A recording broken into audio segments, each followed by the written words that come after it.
할렐루야. 지난 주일날 철야 예배를 9시에 한다 이렇게 광고를 드린 것 같은데, 아니 분명히 드렸는데 많은 분들이 광고를 잊어버리신 것 같고, 또 이제 셀 리더들에게 문자를 한번 넣었는데도 이렇게 많은 분들이 준비를 못 하셨는지 이제 막 들어오시는 분들이 막 들어오시는 걸 보니까 철야 예배 시간을 착각하신 분들이 많은 것 같습니다. 어느 시대보다도 좀 위기의 시대입니다. 위기의 시대. 몇 차례 그런 얘기를 했지만 김영삼 대통령 때 많은 사람들이 위기다 이렇게 얘기를 했습니다. 그런데 아무도 위기라고 느끼지를 않았고 기도하지를 않았습니다. IMF라는 게 한번 와서, 그런데 이제 영적으로 대통령이 장로가 대통령이 됐으니까 정말 기독교에 유익하고 뭔가 잘 될 거다 이렇게 생각을 했는데 이제 그렇지를 못했어요. 이제 먼저 군대에서부터 군목만 있었는데 이제 군승을 도입하는 것을 보면서 왜 장로가 이런 짓을 하지? 라고 많은 사람들이 놀랬고, 그러면서 도리어 김영삼 대통령의 신앙에 대하여 회의를 가지는 사람들이 굉장히 많았고, 또 이제 그 교회에서 장로직을 박탈해야 된다라고 주장하는 사람도 많았습니다. 하는 짓마다 사단 짓만 했기 때문에, 그래서 기독교계에서 장로 대통령이니까 믿었는데 의외로 굉장히 많은 실망감과 또 기독교에 굉장히 큰 타격을 주었고, 많은 사람들이 그때 처음 한국교회의 위기다, 한국교회의 위기다 이렇게 외쳤었는데 아무도 위기라고 인식하지를 못했고, 지금은 이제 한국교회의 위기를 넘어서 완전히 바닥으로 꼬라박는 이런 수준이 되었는데도 사람들이 이제 내가 병에 걸리거나 내 사업이 망하거나 육신적인 어려움을 당하지 않으면 내 안에 있는 믿음도 다 뺏기고 중요한 신앙의 자산들을 다 뺏기고 있는데, 이게 위기라는 것을 알지를 못하는 겁니다. 이 어마어마한, 그렇죠. 한국교회가 30%를 줄었는데도 애통하며 기도하는 사람이 없고 위기라는 것을 느끼지 못하고, 우리 교회도 위기니까 기도합시다. 위기니까 기도합시다. 목사님이 의뢰하는 이야기인가 보다 이렇게 생각하시는 것 같습니다. 그러나 분명히 한국교회가 생긴 이후로 저는 이 시점이 우리에게 가장 큰 위기의 때다 이렇게 생각을 합니다. 일본에 의해서 핍박을 받을 때도 신앙은 굳건했는데 지금은 물질적인 풍요 가운데 있는데 믿음의 소중함을 잘 알지를 못하기 때문에 지금이 한국 기독교의 가장 큰 위기의 때를 맞이한 시간이 아닌가 그런 생각을 해봅니다.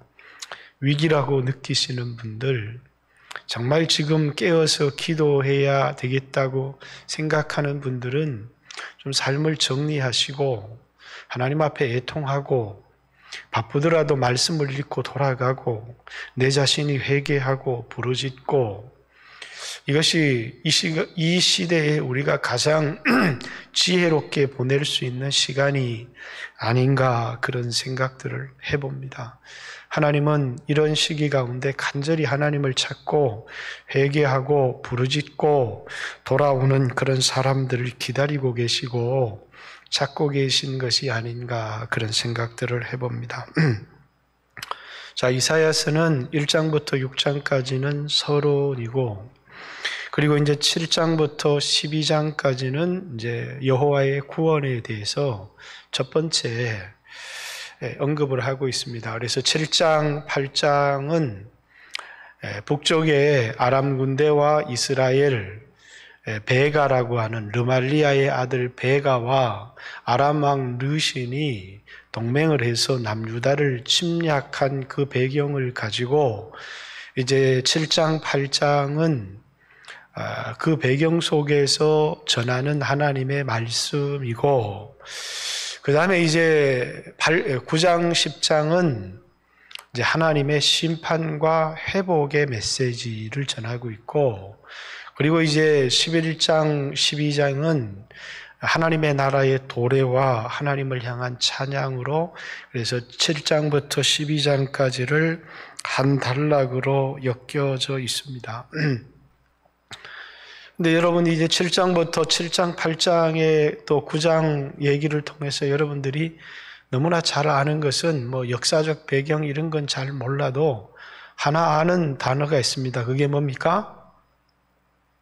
임마누엘이라고 하는 것은 여러분이 잘 알죠, 그죠? 임마누엘, 하나님이 우리와 함께 하신다. 보라 처녀가 잉태하여 아들을 낳을 것이요 그 이름을 임마누엘이라 하리라 라고 하는 마태복음 1장 24절부터 나오는 말씀이 이 사건에서 기인되어서 이제 나오는 말씀이고, 이제 예수님의 이름이 임마누엘입니다. 그런데 보라 처녀가 잉태하여 아들을 낳을 것이요 라고 하는 이사야서의 처녀는 결혼하지 않은 동정녀를 말하는 게 아니고 젊은 여자입니다. 이사야의 아내. 이사야의 아내가 이제 아이를 낳는데 그 아이의 이름 마할 살렐 하스바스라고 하는 두 번째 아들의 이름입니다. 첫 번째 아들의 이름은 무엇이었습니까? 스알야숲. 스알야숲이라는 것은 남은 자가 돌아오게 될 것이다 라고 하는 이사야서 6장 삼수리 나무가 배임을 당하고 그러나 그루터기는 남아서라고 하는 하나님께서 남겨둔 자를 두시겠다. 그리고 그 남은 자가 먼 곳에 포로로 끌려갈지라도 하나님께서 그 남은 자를 돌아오게 하리라라고 하는 그 아들을 통한 메시지. 성경은 우리에게 참 중요한 게 하나님은 아들을 통해서 메시지를 전달하시기도 하시고 사건을 통해서 메시지를 전달하시기도 하시고 질병을 통해서 우리에게 메시지를 전달하시기도 하시고 호세아는 고멜이라는 아내와의 결혼을 통해서 이스라엘 백성이 어떤 상태에 있고 그들이 어떻게 해야 된다라고 하는 것을 호세아가 음탕한 아내 고멜과 결혼을 해서 그것을 통해서 지금 이스라엘의 영적 상태가 어떠하고 또 그들이 돌아오지 아니하면 망할 것이라고 하는 그런 메시지들을 전달해 주고 있는 것이죠. 그렇듯이 이사야서 7장, 8장 두 장에는 하나님이 이사야의 두 아들을 통해서 우리에게 주시는 중요한 메시지가 들었습니다. 이제 첫째 아들은 아마 이 사건이 있기 전에 있었던 이름이니까 하나님께서 남은 자가 돌아오리라고 하는 그 메시지를 이사야의 첫 번째 아들 스알야숲을 통해서 전해 주었고, 이제 이사야의 두 번째 아들 보라 처녀가 잉태하여 아들을 낳는데 그 이름을 임마누엘이라 하리라. 그래서 이름을 임마누엘이라고 하는 것이 아니라 이제 하나님이 우리와 함께 하니까 북쪽에 있는 두 왕, 이제 이스라엘 왕 베가와 아람 왕 르신을 두려워하지 말고 하나님만 의지해라. 하나님이 우리와 함께하고 계시다라고 하는 분명한 증거를 주겠다. 그래서 하나님이 우리와 함께 하신다. 그래서 임마누엘, 이사야가 아하스 왕에게 하나님이 우리와 함께 하십니다. 그리고 왕이 하나님께 우리와 함께 하시는 증거가 뭐냐? 그냥 믿으세요. 이렇게 말하지 않고 왕이 무엇을 구하든지 하나님께서 우리와 함께 하시는 증거를 보여주겠습니다. 그러니까 왕이요, 하나님이 우리와 함께 하신다라고 하는 증거를 구하십시오. 그러면 하나님이 친히 우리와 함께 하신다는 증거를 보여줄 겁니다. 그러니까 아하스가 나는 증거를 구하지 않겠다, 이렇게 얘기를 합니다. 왕이 증거를 구하지 아니할지라도 하나님께서 우리와 함께 하시는 증거를 친히 베풀 것인데, 보라, 처녀가 잉태하여 아들을 낳을 것이고 그 아들의 이름을 임마누엘이라 해라. 그런데 이제 그 아들의 이름이 마할 살렐 하스바스라고 하는 이름입니다. 이사야의 두 번째 아들이죠. 이제 예수님이 이 세상에 태어났을 때 그 이름을 임마누엘이라 하라. 그런데 이름이 예수예요. 그런데 그 뜻이 뭐냐면 하나님이 우리와 함께 계신다. 물론 예수라는 이름의 뜻은 우리의 구원자다, 이런 뜻입니다. 그래서 이 마할 살렐 하스바스라고 하는 그 이사야의 이 아들이 내 엄마, 내 아빠라고 말하는 이제 2살이나 3살쯤 되는 나이겠죠. 그런 나이가 되기 전에 이 땅을 침공했던 북쪽에 이제 두 나라가 멸망하게 될 것입니다 라고 하는 메시지를 전하면서, 그러니 왕이여 하나님만 의지하고 더 북쪽에 있는 그 아수르를 의지하지 마십시오 라고 하는 그런 메시지를 주었는데, 그런데 아하스는 하나님을 의지하지 않고 이제 북쪽에 있는 아수르를 의지하다가 의지했던 아수르에게 짓밟히게 되는 아주 비참한 그런 그 전쟁의 패배를 맛보게 되는 그런 결과를 가지고 오는, 그래서 두 왕, 아수르와 두 왕의 이야기가 히스기야의 이야기입니다. 하나는 아하스, 아수르를 의지했던 아하스가 의지했던 아수르에 의해서 짓밟히게 되는 이야기와, 하나님만 의지했던 히스기야가 전쟁을 이길 힘이 전혀 없었는데 하나님의 능력으로 아수르의 18만 5천의 군대를 때려 부시는 그런 이야기를 기록한 게 이사야서의 전체의 이야기입니다. 자, 조금만 이사야서 더 얘기를 하고 본문으로, 오늘 이건 본문의 배경이니까, 이사야서는 제1 이사야, 제2 이사야, 제3 이사야. 신학자들에게 논란의 여지가 없습니다. 그래서 여기에서는 뭐 어떤 사람이 이렇게 주장하고 그런 게 없어요. 1장부터 39장까지는 어떤 왕의 시대 때 아하스 왕, 히스기야 왕 시대의 이야기를 다루는 것입니다. 물론 이제 우시야, 요담, 아하스, 히스기야 이렇게 이야기를 했지만, 이제 사건의 배경이 되는 전체는 이제 아하스 왕과 히스기야 왕 때의 예언을, 그 시대를 배경으로 말씀을 전하고 있습니다. 그리고 40장부터 55장까지는 포로기 기한, 그러니까 이때는 8세기인데 6세기의 이야기를 기록을 하고 있습니다. 그래서 포로 귀한 때의 이야기를 다루고 있고, 그 다음 주에 이제 56장부터 마지막 66장까지는 포로 귀한 이후의 상황의 메시지를 전달하고 있습니다. 그러면 당연히 이사야가 전한 메시지가 아니지 않느냐? 그렇습니다. 이사야의 이름으로 기록되어져 있지만 이제 40장부터 이제 55장 또 56장부터 이제 66장까지는 배경이, 역사적인 배경이 전혀 다른 이야기를 다루고 있는 것이다. 그래서 제1 이사야를 39장까지 제2 이사야, 그래서 요 55장까지, 그리고 요 56장부터 66장까지를 제3 이사야 이렇게.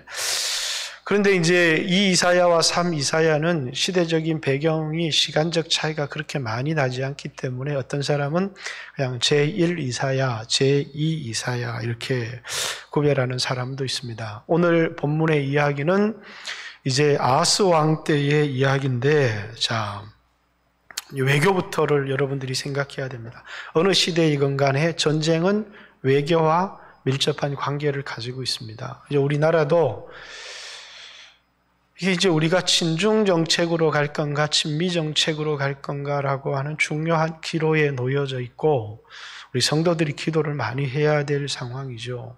유다가 망할 때도 친바벨론으로 갈 건가, 친애굽으로 갈 건가가 굉장히 문제가 많이 되었습니다.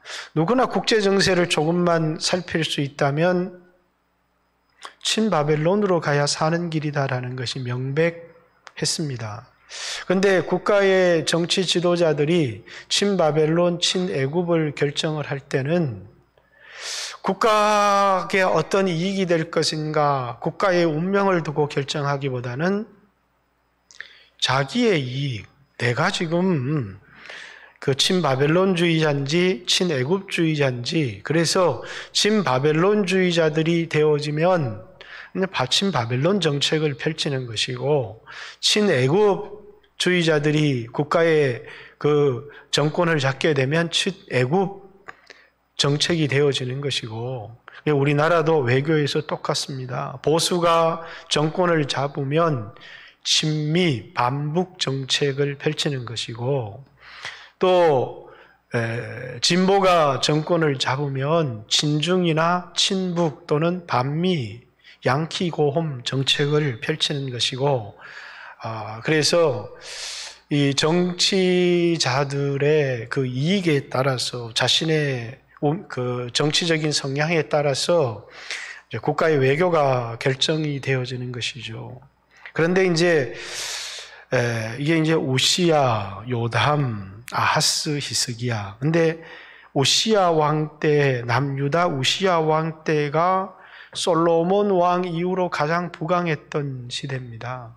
그리고 이제 요 시대가 이제 BC 790년부터 거의 이제 750년, 그다음 이제 이 요담이 이제 740년부터 731년 이때까지는 굉장한 부강한 국가를 이루었습니다. 왜? 북쪽에 있는 아수르라고 하는 나라가 이제 굉장히 약해져 있었기 때문입니다. 이제 이 아수르가 굉장히 약해져 있었을 때에 하나님께서 선지자 하나를 보내십니다. 그게 누구였어요?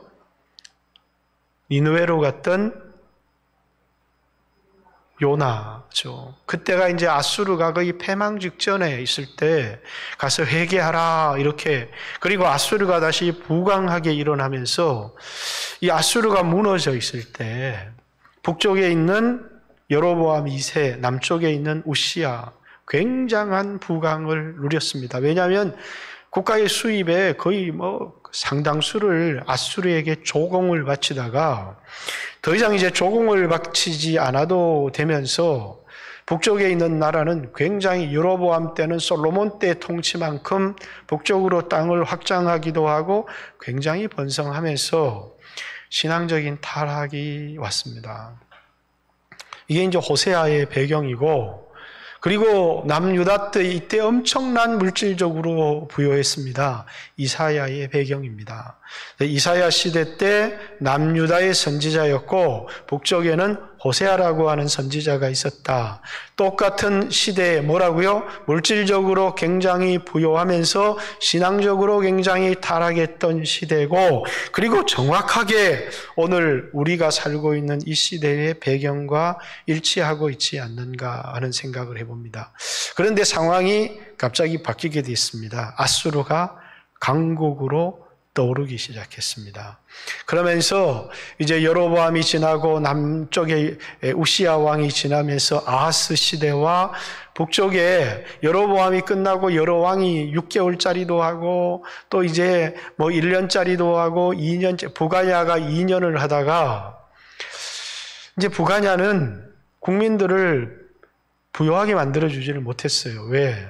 친아수르 정책으로 굉장히 많은 돈을 아수르에 갖다 바쳤기 때문에, 조공으로.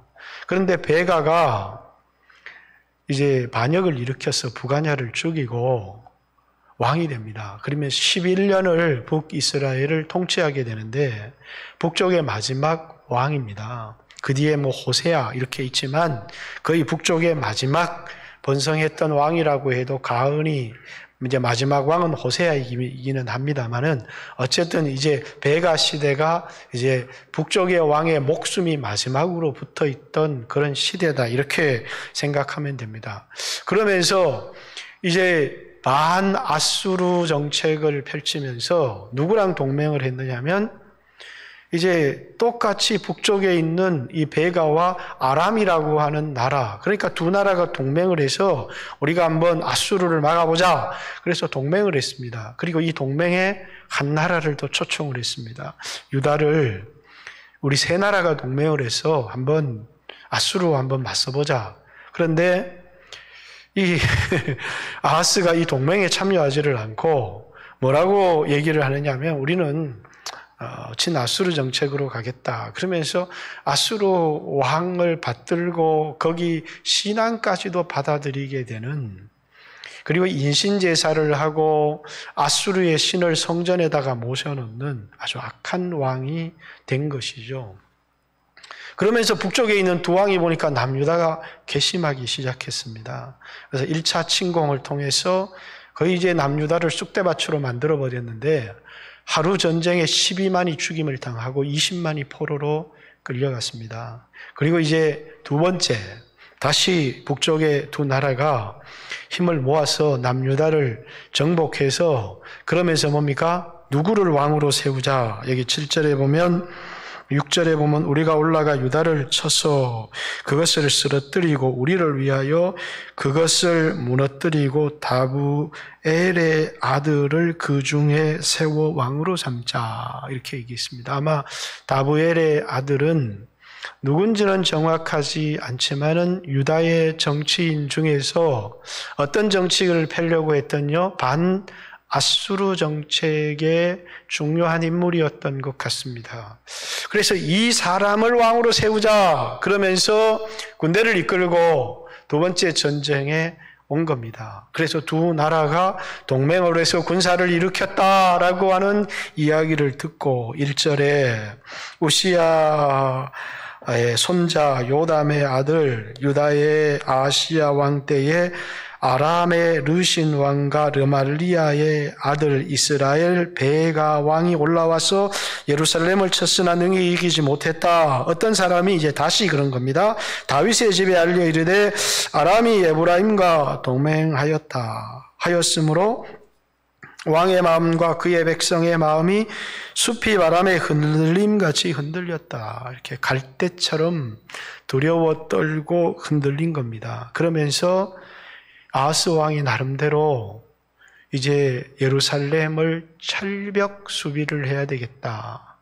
그렇게 생각해서 예루살렘을 제외한 모든 지역의 전투를 포기하고 이제 예루살렘 방어에 나선 겁니다. 그래서 3절에 그때에 여호와께서 이사야에게 이르시되 너와 내 아들 여할수압은 윗모스도 끝 세탁자의 밭. 나중에 이사야서 36장에 다시 이 자리가 나옵니다. 이 자리는 이제 아수르의 그 이름이 뭐였죠? 군대 장관이 와서 유다의 왕을 비웃을 때 이 자리에서 이제 비웃게 되는 이제 큰 밭 곁에 나가서 아하스를 만나서 그에게 이르되 너는 상가하며 조용하라. 그러면서 이제 하나님의 첫 번째 말씀을 전하게 됩니다. 그 첫 번째 말씀이 뭐냐면 르신과 아람과 르말리아의 아들이 심히 노할지라도 이들은 연기 나는 두 부지깽이 구루터기에 불과하니 두려워하지 말며 낙심하지 말라. 아람과 에브라임과 르말리아의 아들이 악한 꾀로 너를 대적하여 이르기를 우리가 올라가 유다를 쳐서 그것을 쓰러뜨리고 우리를 위하여 그것을 무너뜨리고 다부엘의 아들을 그 중에 세워 왕으로 삼자 하였으나 이렇게 유다에 올라가서 그 유다 왕을 쳐버리고 새로운 왕을 세워서 삼국 동맹으로 아수르를 대항하는 것이 이 전쟁의 목적이었다 그 말입니다. 그들이 이런 계획을 가지고 있지만 주 여호와의 말씀이 그들의 이 계획은 서지 못하며 이루어지지 못하리라. 그러니까 두려워하지 말고 놀라지 말고, 그리고 북쪽에 있는 아수르에게 조공을 보내고 성전의 금을 뺏겨서 거기 보내면서 그 아수르를 의지하지 말고 여호와 하나님만을 의지해라 라고 하는 것이 이사야의 아하스 왕을 향한 첫 번째 메시지입니다. 이 사건에 대한 첫 번째 메시지죠. 여러분이 말씀을 이렇게 읽으면서 하나님을 의지해야 된다, 이걸 떠나서 북쪽에 있는 두 왕이 뭔 것 같아요? 굉장히 중요한 다윗의 자손이라고 하는, 북쪽에 있는 왕 베가든 뭐 부가냐든 또 예후 왕조든 아합 왕조든 이런 왕조들은 하나님의 언약이 없어요. 하나님의 언약은 뭡니까? 다윗의 씨로 말미암아 이 땅에 그리스도가 오시는 것. 그래서 이제 시대별로 나누면 하나님께서 여인의 후손을 보내주시겠다. 그게 하나님께서 아담에게서부터 아브라함 전까지 그들에게 주셨던 구원자의 약속입니다. 여인의 후손이 와서 뱀의 머리를 깨뜨려 버릴 거다라고 하는. 그래서 그들은 여호와의 이름을 부르며 자기가 자기를 구원하려고 하는 것이 아니라 구원자가 오시기를 기다리는 메시아 대망 사상입니다. 그래서 그게 메시아예요. 구원자, 기름 부은 자, 여인의 후손이죠. 하나님께서 아브라함 때 이르러서 아브라함의 씨로 말미암아 천하 만민이 복을 얻으리라. 그래서 갈라디아서 3장에 보면 아브라함에게 첫 번째 복음을 전하셨다. 그런데 그 복음이 뭐예요? 내 씨. 아브라함이 그것을 믿음에 하나님께서 그것을 그에게 의로 여기셨는데, 아브라함이 자기가 잘해서 구원을 얻는 게 아니라 자기의 자손에게서 하나님께서 한 사람을 보내시는데 그가 인류를 구원할 구원자고 천하 만민이 바로 그로 말미암아 구원을 얻게 된다. 이것이 뭡니까? 메시아에 대한 두 번째 예언이면서 이것이 아브라함에게 전해졌던 복음입니다. 그래서 아브라함 때부터 다윗 때까지 누구를 기다렸어요? 아브라함의 자손을 기다린 겁니다. 그리고 다윗 때에 와서 이제 하나님께서 다윗의 자손이 와서 이 땅에 뭘 세우겠다고요? 이제 무너지지 않는 영원한 하나님의 나라를 세우겠다, 이렇게 얘기합니다. 그래서 이제 다윗의 후손 예수 그리스도죠. 그래서 족보를 왜 기록하고 있느냐면 아브라함과 다윗의 자손. 마태복음은 왜 아브라함을 기록하고 아담은 기록을 안 했느냐? 유대인의 시작이 아브라함부터 시작되니까 유대인은 아브라함이 시조이기 때문에 기록한 거고, 누가복음은 아담을 시조라고 생각했기 때문에 족보를 아담까지, 밑에서부터 거꾸로 쳐 올라가서 아담까지 족보를 기록해 놓은 거고, 그리고 마태복음은 아브라함까지. 그런데 마태복음 1장에 예수님은 여인의 후손 동정녀를 통해서 이 땅에 오셨고, 아브라함의 자손으로 오셨고 다윗의 자손으로 오셨다, 그 말입니다. 그럼 이 땅에 구원자가 와야 돼요. 이스라엘이 쓰임받는 것은 이스라엘을 통해서 이 땅에 구원자가 오시는 통로입니다. 축복의 통로. 이스라엘이 없으면 하나님이 못 오신다는 것은 아니지만 하나님이 아브라함의 씨를 통해서 오겠다. 그리고 다윗의 씨를 통해서 오겠다. 아브라함의 씨를 통해서 오겠다고 했을 때는 유다 전체 자손 중에서 누구를 통해서 올지는 몰라요. 12지파의 누구를 통해서 올지는 모르지만 어쨌든 이스라엘 민족을 통해서 오는 겁니다. 그러니까 제국들이 이스라엘을 없애버리면 메시아가 올 수 없다. 제국은 몰라요. 그런데 그 제국의 배후에 역사하는 사단은 이스라엘을 멸망시킴으로 이 땅에 오시는 하나님의 구원 계획을 무너뜨리려고 하는 것이죠. 두 번째, 하나님께서 다윗을 통해서 다윗의 자손으로 오시겠다. 그러면 이제 어디에 집중되는 거예요? 이스라엘 12지파 중에서도 유다 지파를 통해서 메시아가 오시는 겁니다. 그러니까 모든 공격이 유다 지파에 집중이 돼 있어요. 유다 지파 중에서도 뭡니까? 다윗의 씨를 통해서 메시아가 이 세상에 오시는 겁니다. 이게 너무나 중요한 거예요. 어떤 사람이 뭐가 중요하고 하는 것이 아니라 하나님의 구원 계획 자체가 조금씩 계시되기 시작하는데 이제는 다윗의 자손을 통해서 그리스도가 오시는 겁니다. 그러니까 다윗은 그것을 너무나 명백하게 보았습니다. 그래서 예수님도 이 땅의 바리새인들에게 왜 다윗이 자신의 후손으로 오는 자기의 후손인데 왜 주라고 불렀는지 아느냐 이렇게 마태복음 24장에 물으니까 그들이 아무도 대답하지 못했다 이렇게 얘기합니다. 다윗의 씨로 오시지만 누구예요? 다윗의 주님이 되시는 하나밖에 없는 하나님의 유일한 독생자 예수가 다윗의 혈통을 통해서 동정녀 마리아의 몸을 통해서 이 세상에 오신다 그 말입니다. 그러니까 지금 누구를 패하고요?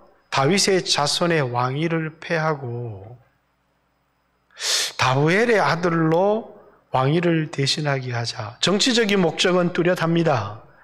북쪽에 있는 왕을 대항하겠다라는 겁니다. 아수르를. 그러나 이 속에는 뭐가 들어있는 거예요? 사단의 계획이 들어있는 것이죠. 우리가 잘 아는 아주 사단의 화신, 그러면 북쪽에 이세벨이라고 하는 여자가 왜 무섭습니까? 바알 신앙을 유다에 전파해서 자기의 딸을 유다의 왕가에 시집을 보냈는데 갑자기 이 딸 여왕의 이름이 뭐죠? 아달랴. 이 여자가 다윗의 후손을 그냥 씨를 말려버렸어요. 그 이 씨를 말리려고 하는 것은 그 보기에는 자기의 안전을 보장하려고 하는 것 같지만 뭐라고요? 사단은 그 배후에서 이 땅에 예수 그리스도에 오시는 통로를 보장하는 것입니다. 근데 한살배기 요아스라고 하는 그 아들을 성전에서 보호한 거예요. 하나님의 특별한 섭리가 있는 것이죠.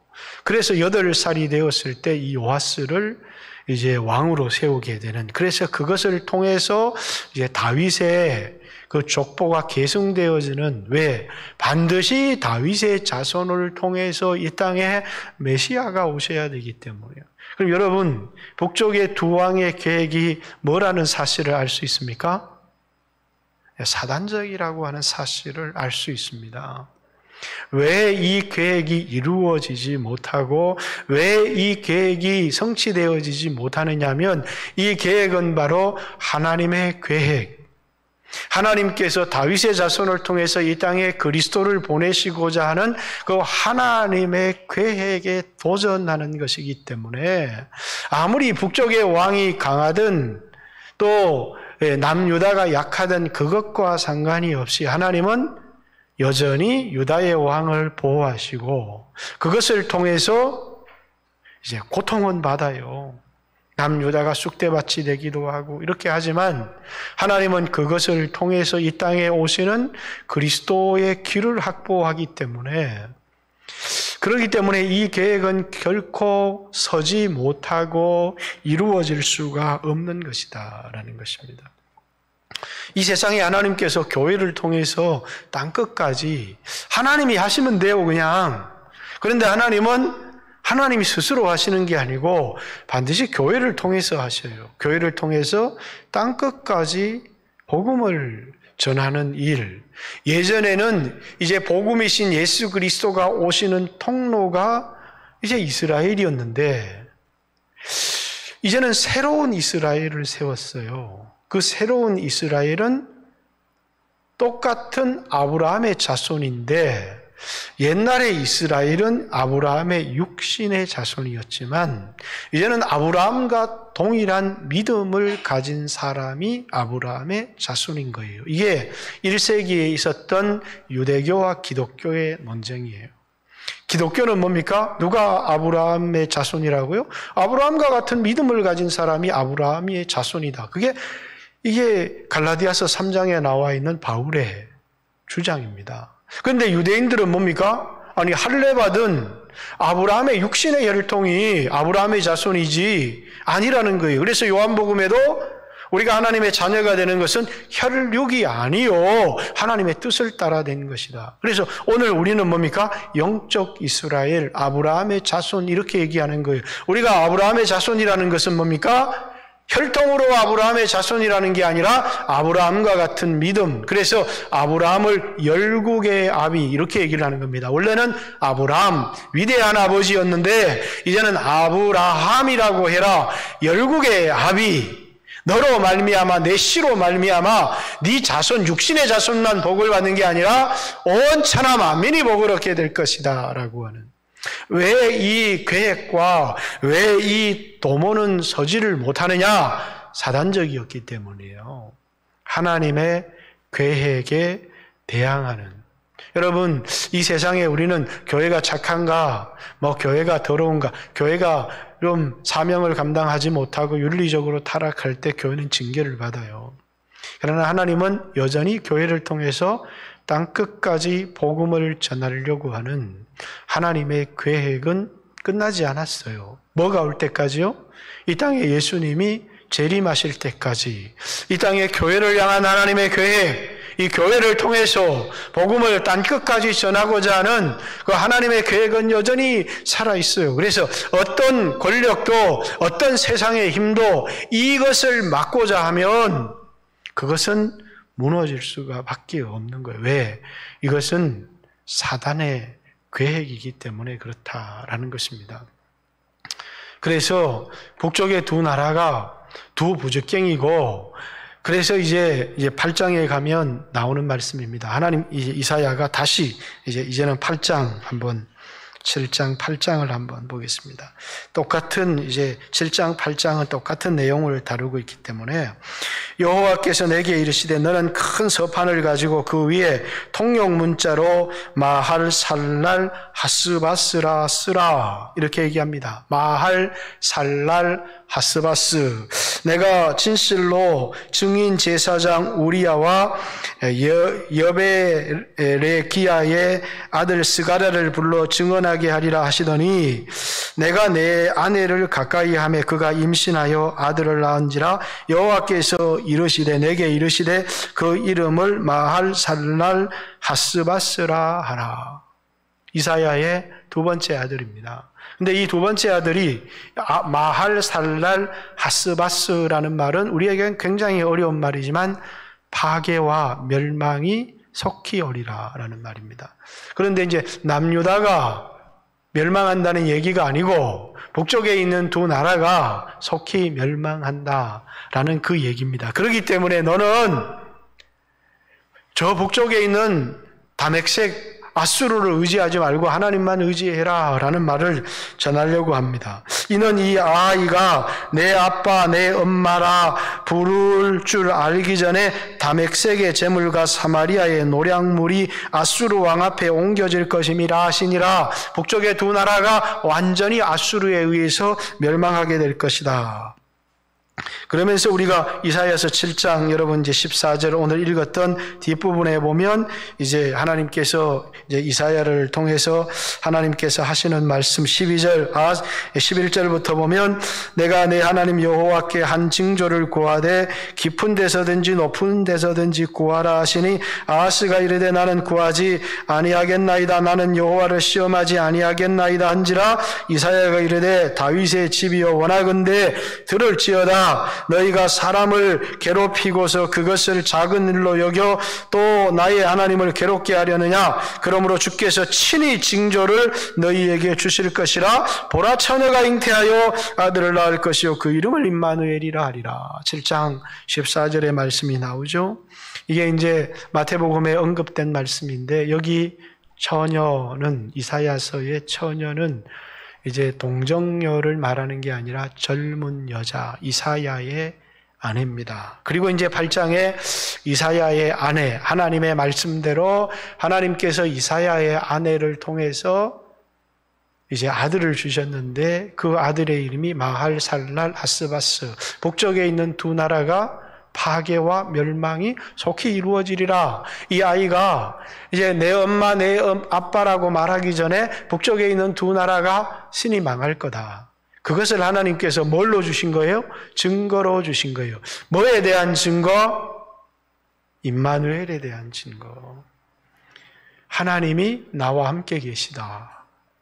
하나님이 나와 함께 계시다. 하나님이 우리와 함께 계시다라고 하는, 그러기 때문에 네 눈에 보이는 강력한 나라든 어떤 힘이든지 두려워하지 말고 하나님이 우리와 함께 계시다. 하나님을 의지해라. 라고 하는 메시지를 준 겁니다. 하나님이 우리와 함께 계시다. 여러분, 너무나 여러분과 저에게 있어서, 오늘날 우리에게 있어서 참 중요한 겁니다. 여러분, 하나님이 우리와 함께 계십니까? 하나님이 나와 함께 계시는 것을 여러분 확신하십니까? 그들이 망한, 북쪽에 있는 이스라엘이 망한, 또 남유다도 여기에는 포함되는 겁니다. 그 시대에 어려움을 당하고 망하게 된 이유, 두 번째 메시지를 하나님이 주십니다. 8장 5절. 여호와께서 다시 내게 말씀하여 이르시되 이 백성이 천천히 흐르는 실로와 물을 버리고 르신과 르말리아의 아들을 기뻐하느니라. 이렇게 얘기합니다. 자, 여기 7장에 아까 그 아하스 왕이 전쟁을 준비하기 위해서 세탁자의 앞에 왔다. 그 말은 그게 무슨 말이냐면, 예루살렘 밖에 기혼이라고 하는 셈이 있습니다. 기혼. 기혼 무슨 뜻이죠? 하나님의 은혜라는 뜻입니다. 기혼셈. 이 창세기의 2장에 보면 그 에덴 동산에 그 강에 발원지가 생겨서 이것이 네 곳으로 흘러서 강이 되는데, 첫 번째 물줄기를 비손이라고 해라. 비손강입니다. 부요라는 뜻입니다. 두 번째 강의 이름이 기혼, 은혜라고 하는 뜻입니다. 세 번째 강의 이름이 hitdekel, 능력이라고 하는 뜻입니다. 네 번째 강의 이름이 유프라데, 결실이라고 하는 뜻이죠. 그렇듯이 예루살렘 성 밖에 자그마한 샘이 하나 있었는데, 그 샘의 이름이 기혼샘이었습니다. 근데 이 기혼샘이 생각나는 게 여러분 있습니까? 신약의 이름이 뭐죠? 어두운 밤의 실로암이라고 하는 셈입니다. 원래 이름이 은혜였는데 보냄을 받았다. 그런데 이 셈에서부터 전쟁을 대비해서 지금 아하스가 수로를 뚫고 있었습니다. 이 수로는 히스기야 왕 때 완성이 되어집니다. 기온 셈에서 예루살렘으로부터 흘러 들어오는 셈입니다. 그래서 이 예루살렘이 높은 해발 800m 높은 곳에 있기 때문에 거기 빗물을 가둬서 살 수 있는 게 아니라 샘이 없어요. 그런데 바깥에 있는 샘에서 이 돌 수로를 타고 물이 졸졸졸졸 흘러 들어오는 겁니다. 이것이 전쟁을 대비할 때 이스라엘 백성들이 물을 확보할 수 있는, 그래서 그것이 이제 여러분이 성지순례를 가게 되면 이제 꼭 가보게 되는데, 직선거리로는 315m고 이제 굴 길이는 이렇게 꾸불꾸불하게 뚫어있기 때문에 525m입니다. 그래서 우리 집 사람도 같이 성지순례 같은 사람들이 다 걸어봤는데 저는 발에 문제가 있어서 못 들어가 봤습니다. 어쨌든 이제 아하스 왕이 이 수로 작업을 하기 위해서 나왔을 때 이사야를 통해서 말씀을 전한 것이고, 그리고 여기 이제 하나님께서 이제 전하는 이 8장의 말씀이 실로아를 버렸다 이렇게 얘기합니다. 실로아. 실로아가 무슨 뜻이냐면 실로암이라고 하는 뜻입니다. 실로아는 히브리어고 실로암은 헬라어입니다. 그래서 헬라어에는 실로암, 히브리어에는 실로아. 실로아라고 하는, 그래서 이 물은 땅속을 통해서 돌 밑을 통해서 천천히 졸졸졸졸 흘러들어오는 하나님의 은혜의 샘입니다. 근데 너무 보잘것없고 아무것도 아닌 것처럼 생각하니까 이걸 버리고 뭘 택한 거예요? 아수르의 유프라테스 흐르는 큰 강물을 보고 놀란 겁니다. 그래서 여기 8장에 이제 5절에도 다시 내게 말씀하시되 이 백성이 아하스 왕뿐만 아니라 이제 북쪽에 있는 왕도 그렇고 남쪽에 있는 왕도 천천히 흐르는 실로아. 천천히 물이 큰 물이 빠르게 와 흘러가면 대단하다 하겠는데 그냥 천천히 쩔쩔쩔쩔 흘러들어오는 샘이에요. 근데 너무 보잘것없는, 그런데 이게 하나님의 은혜의 샘이에요. 그런데 이 천천히 흐르는 실로아 물을 버리고 르신과 르말리아의 아들을 기뻐하였느니라. 그러므로 그 말은 르신과 르말리아의 아들을 기뻐했다라는 것은 그들이 뭐를 위해서요? 자신들의 부요를 위해서 하나님의 뜻을 버리고 하나님의 말씀을 버린 겁니다. 오늘 여러분과 오늘 이 시대로 말할 것 같으면 육신적인 물질 때문에 하나님을 버렸어요. 오늘 이 땅의 그리스도인들의 가장 큰 문제가 뭐예요? 돈 때문에 하나님을 버린다는 거죠. 그러면서 이렇게 얘기합니다. 하나님, 나는 신앙도 잘하게 해주시고 돈도 부자가 되게 해주십시오. 얼마나 좋습니까? 그러나 하나님은 그런 선택을 우리에게 주시지 않으셨어요.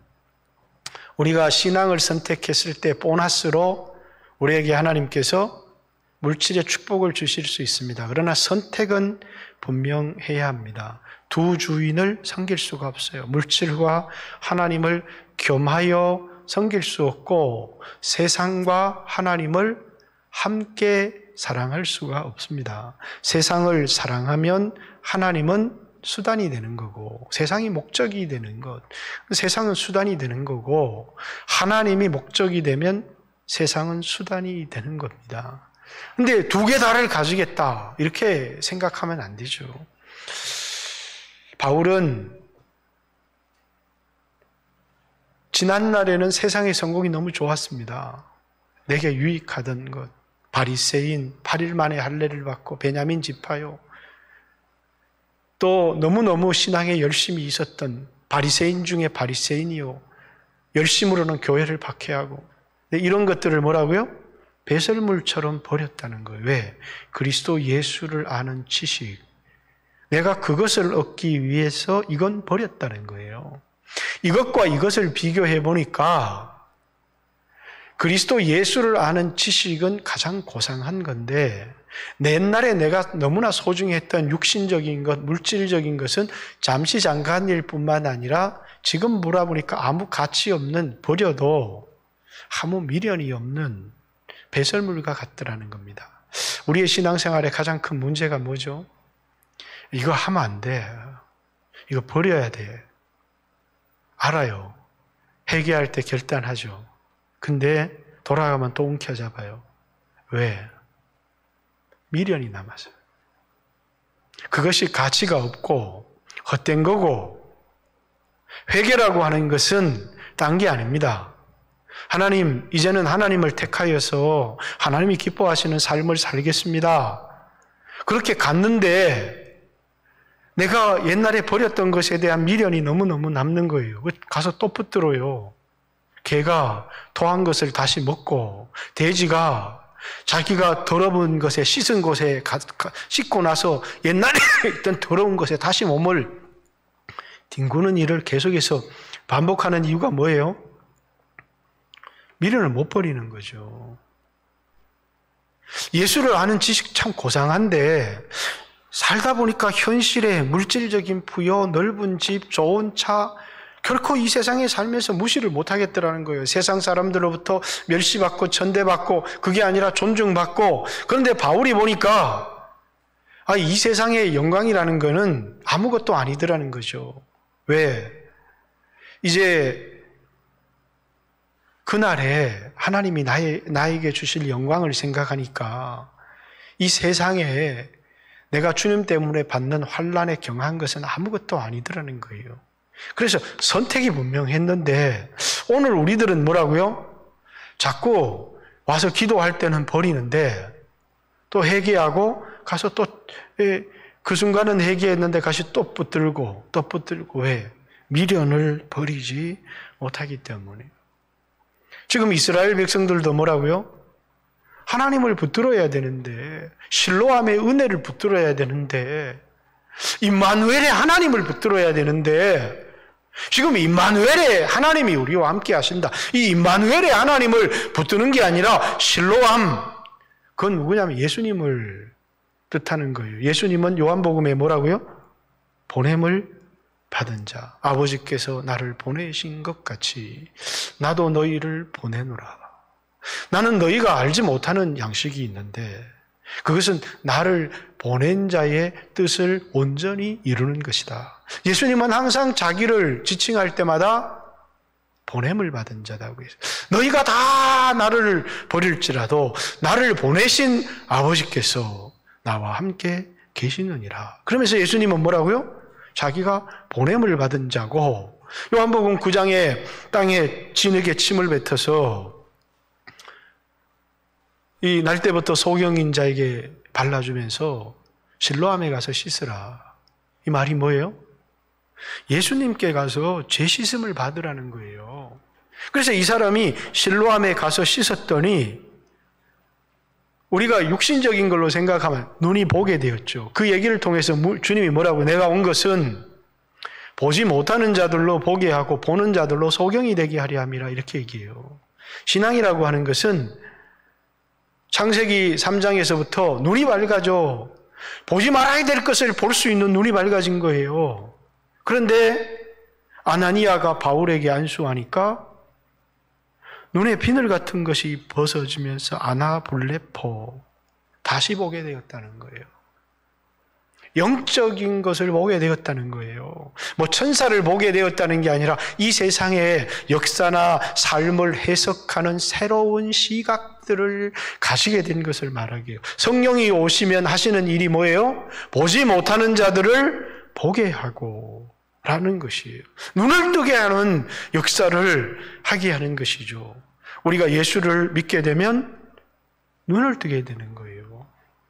그래서 실로암에 가서 씻으라 이렇게 얘기를 한 것은 예수님에게 가서 죄 씻음을 받으라는, 실로암에 가서 씻으라는 것은 죄 씻음을 받으라고 하는 것이고, 하나님께서 이스라엘의 백성에게 주신 놀라운 게 뭐냐면 저 세상의 유프라테스 강에 흐르는 그 빠르고 어마어마한 강물, 세상적인 영광이 아니라 바위 틈에서 흘러나는 느리게 흐르면서 쫄쫄쫄쫄 흐르는 바위 틈에서, 그러나 세상 사람들의 눈에 보이지 않는 은혜의 샘을 말하는 것이에요.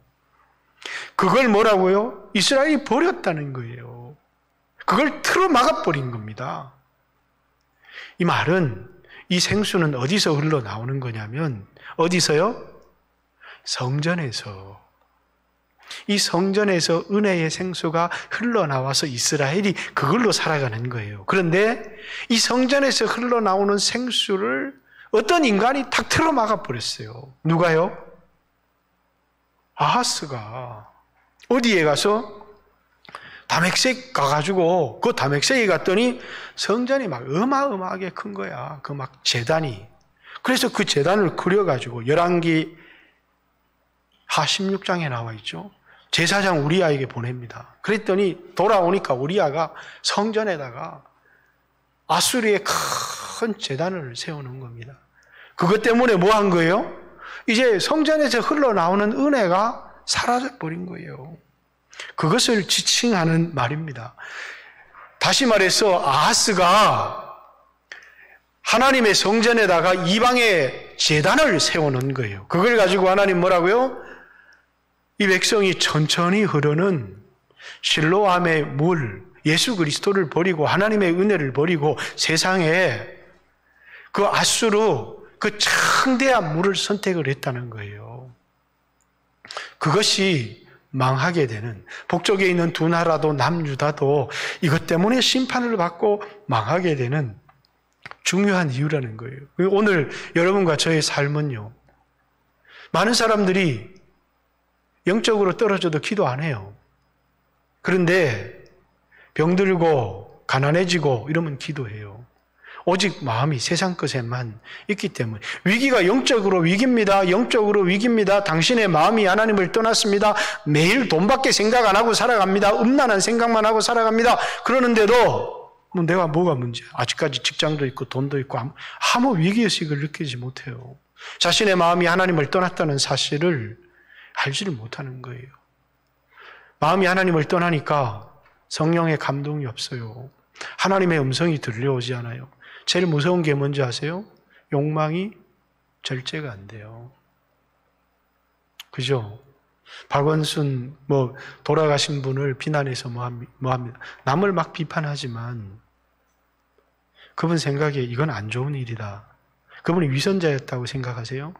그렇지 않을 거예요. 청년 때 의로움을 가지고 열정을 가지고, 그죠? 이 성 문제 퇴치하려고 하고, 그런데 하나님의 은혜가 그치면 자기가 자기를 통제할 수 없는 거예요. 오늘 여러분의 삶 속에서 내가 컨트롤되지 않는다. 은혜가 그치는 거예요. 하나님 은혜가 있으면 뭐라고요? 이건 하면 안 돼. 하나님 날 도와주세요. 내가 내 욕망이 컨트롤이 안 돼요. 하나님 날 붙들어 주세요. 그러면 하나님이 은혜를 주시고 눈물도 주시고 회개도 주시고 이러는데 은혜가 서서히 거쳐요, 마음속에. 이거 안 되는데. 이거 안 되는 줄 아는데 나를 어떻게 할 수가 없는 거예요. 그죠?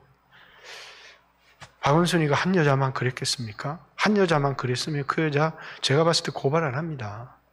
제가 보니까요, 목회자 성문제 사건, 세상 지도자 성문제 사건에 동일한 패턴이 있어요. 자기한테만 그런 줄 알았어. 근데 알고 보니까 딴 여자도 있네. 배신감을 느껴서 고발하는 게 대부분의 패턴이에요. 가지고 있는 패턴. 이 여자도 고발을 하면서 뭡니까? 나만 아니다. 여러 여자 건드렸다. 이렇게 얘기를 하잖아요. 그 속에는 뭐가 있느냐면 컨트롤할 수 없다는 거예요. 여러분, 세상에 아무리 내가 의인이 되고 싶고 바르게 살고 싶어도 은혜가 거치면 컨트롤이 안 돼요. 그때가 우리에게 가장 힘들고 가장 어려운 때예요. 이거 이렇게 하면 안 되는데, 거짓말하면 안 되는데, 이런 방법으로 돈을 쓰면 안 되는데, 에라 모르겠다. 어쩔 수 없는 거 아닌가? 이러면서 자기를 컨트롤할 수가 없어요. 그때가 뭐라고요? 내가 영적으로 어마어마한 위기구나. 막 부르짖어야 되는데 그때 그렇게 하지 않아요. 위기를 못 느낀다는 거예요. 그게 우리에게 가장 큰 문제예요. 여러분, 우리에게는 이런 문제가 없습니까? 지금 이들이 하나님의 은혜가 사라지고 있다는 것을 모르고 있는 겁니다. 그런데 이제 뒤에 이 말을 내가 40분까지만 설교하고 있기 때문에 그러므로 주 내가 흉용하고 창일한 큰 하수 곧 아수르 왕과 그 모든 위력으로 그들을 덮을 것이다. 그 모든 골짜기에 차고 모든 언덕에 넘쳐 흘러 유다에 들어와서 가득하여 목에까지 미치리라. 임마누엘이요. 옛날 성경에는 임마누엘 하면서 뒤에 있는데 이거는 번역을 좀 잘한 것 같아요. 그가 펴는 날개가 내 땅에 가득하리라 하셨느니라. 이 말은 뭐냐면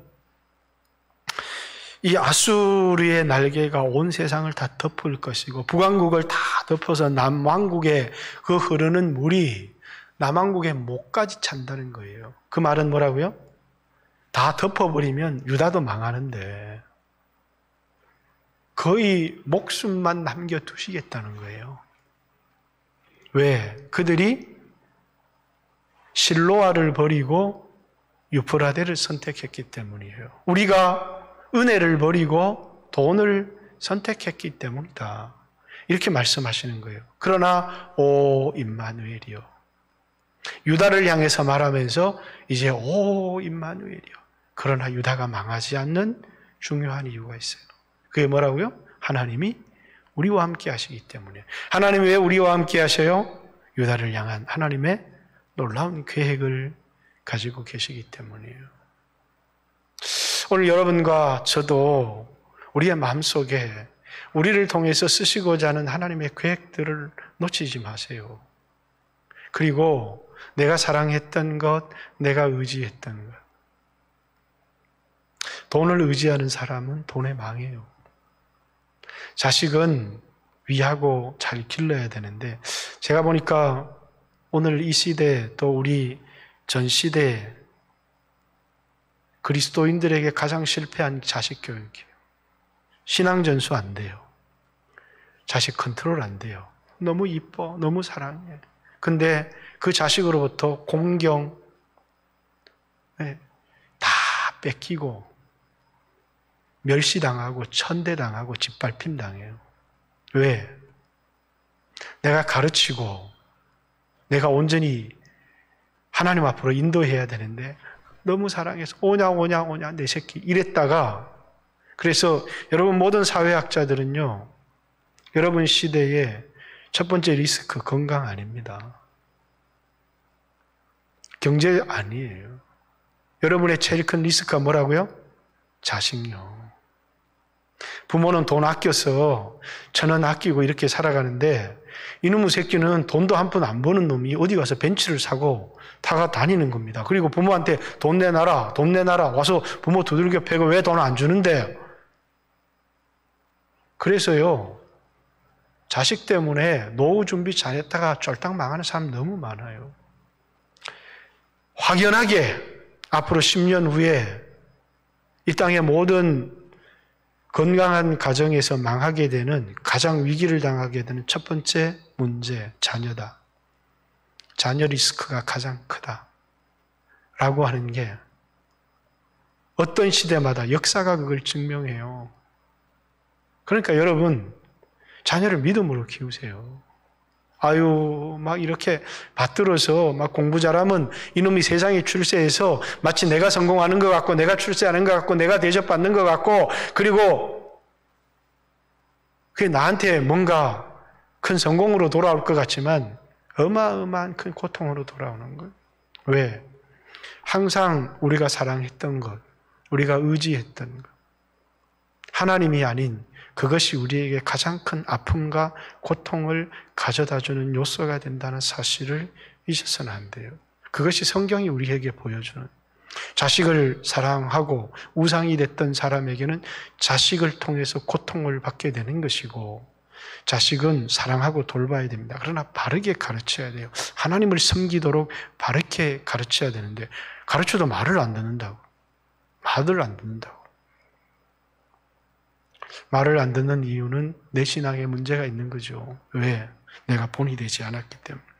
내 가치관이 뭐 자기도 거짓말하면서 이렇기 때문에 문제가 심각한 거예요. 아마 우리 대한민국 기독교 사회에서 가장 큰 위기, 돈일 겁니다. 돈을 사랑한 것. 두 번째, 자녀가 우상이 되어지고, 자녀를 신앙으로, 말씀으로, 하나님 말씀 앞에 떠는 자로 기르지 아니한 것. 하나님의 말씀이 기준이 돼서, 아니 나 이렇게 하고 싶어. 안 돼. 성경이 이렇게 돼 있어. 그럼 말씀이 안 되면 안 되는데, 이렇게 하고 싶다니까? 끝까지 해줍니다. 왜? 말씀이 안 되면 이러면 내 자식이 망하는데, 이러면 내 자신이 망하는데, 이러면 내 자식이 망하는데, 분명해요, 그거는. 근데 내가 그 말을 안 믿어요. 중요한 건 이렇게 하면, 이런 결정을 내리고 고집을 부리고 이렇게 살면, 네가 말씀대로 안 살면 네가 망하는데, 근데 저는 오늘 결단을 합니다. 왜 결단을 하느냐? 미래에 망한다는 걸 너무나 명백하게 알기 때문이에요. 안 돼. 그래서 너 주일 성수해라. 너 똑바로 신앙생활 해라. 여기서 결단해. 망한다고 그랬는데 내가 안 믿어요. 이래도 잘 되겠지 뭐. 잘 될 거야. 그러면서 주여 내 자식 잘 되게 해주세요. 아무리 기도 한들 잘 되나요? 왜? 말씀대로 안 하는 걸. 근데 문제는 내가 안 믿는 거예요. 내가 그 말을. 예, 시간이 지나서 기도를 바로 하도록 하겠습니다. 같이 우리가 지금 위기라는 것을 깊이 인식을 해야 되고 정말 간절히 하나님 앞에 기도해야 됩니다. 먼저 주여 오늘 이 시대 가운데 우리를 깨워주세요. 그리고 정말 하나님이 나와 함께 하신다는 또 이 실로아의 은혜를 붙들고 살아갈 수 있도록 그 하늘의 은혜가 하늘문이 열려서 하늘문이 크게 닫힌 자가 아니라 열려서 내 마음에 부어주시는 성령을 경험할 수 있도록. 근데 기도를 해도 여기 왔는데 기도줄이 없어. 어느는 기도했다가 어느 날은 내팽개쳤다. 붙들고 기도하는 기도의 줄이 있어야 되는데 그래서 다시 여러분의 삶에 기도를 잃어버렸다면 기도의 줄을 다시 붙드세요. 그 기도의 줄을 붙들고 하나님 앞에 나가고 기도하고 할 때 내가 어찌할 수 없는 그것을 하나님이 하시는 거예요. 결국은 은혜를 주셔야 사는 거예요. 은혜를 주셔야 우리는 내 힘으로 사는 게 아니고 하나님 은혜로 사는 거예요. 은혜를 주세요. 우리 교회에도 은혜를 주세요. 나에게도 은혜를 주세요. 내 자식에게도 은혜를 주세요. 우리 위해서 같이 한번 하나님 앞에 주여 하신 후에 하나님 앞에 기도합니다. 기도드리겠습니다. 주여